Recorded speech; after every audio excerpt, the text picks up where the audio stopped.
من جرب غض البصر فيقينا يجد زكاة هذا وأثره في قلبه، يجد أثر غض البصر على قلبه، ويجد أثر غض البصر على عينه حينما تدمع من خشية الله، ويجد أثر غض البصر على تلذذه بسماع كلام الله عز وجل.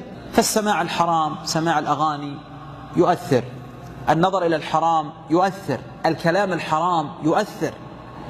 وهذا القلب جعله الله عز وجل ملكا لهذه الجوارح، فإذا كان هذا الملك تخلى الإنسان عن حراسته وجعله مرما للسهام، النظر سهم والسماع سهم، هذا يوشك أن يموت، لأن الجنود الذين ينبغي أن يحرسوه تخلوا عنه. فيا عبد الله انتبه لهذا. قل هذه سبيلي أدعو